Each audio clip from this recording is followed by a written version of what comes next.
Alligator. C'est pas ça.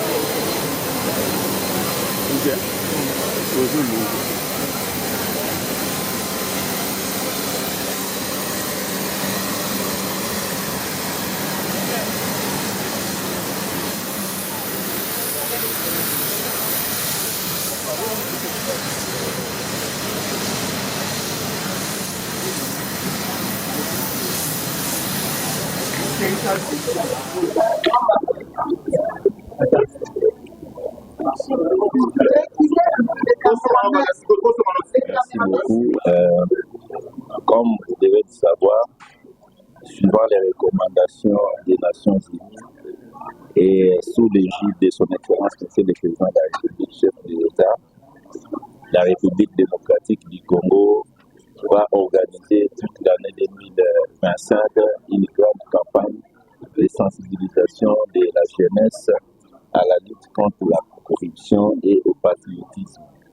Et cette campagne venait d'être lancée il y a un mois à Kinshasa par son Excellence Madame la Première ministre, chef du gouvernement.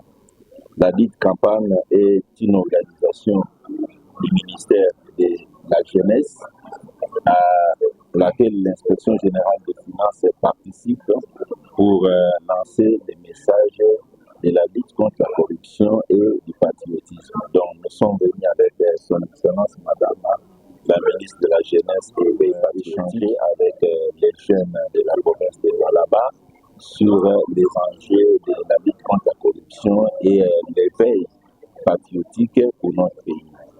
Et nous pensons que cette campagne qui va se poursuivre sur l'ensemble de l'étendue de notre territoire a pour objet de mobiliser nos jeunes, de les faire comprendre les enjeux du développement, les enjeux de la lutte contre la corruption pour espérer demain avoir une jeunesse formée, dressée contre la corruption et engagée dans la bonne gouvernance. Voilà l'objet de la visite de la délégation conduite par son Excellence Madame la ministre de la Jeunesse et des patriotiques ici.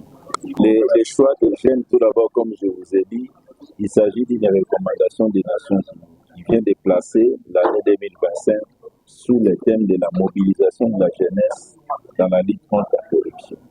Et on pense qu'il faut travailler avec les jeunes, l'avenir de demain, de manière à avoir dans les jours à venir une nouvelle génération de gestionnaires épris du patriotisme de l'amour du pays et qui vont inévitablement changer la gouvernance de notre pays pour impulser un développement. Donc nous devons travailler avec les jeunes au niveau des écoles, au niveau des universités, pour que demain notre pays puisse avoir une gouvernance responsable.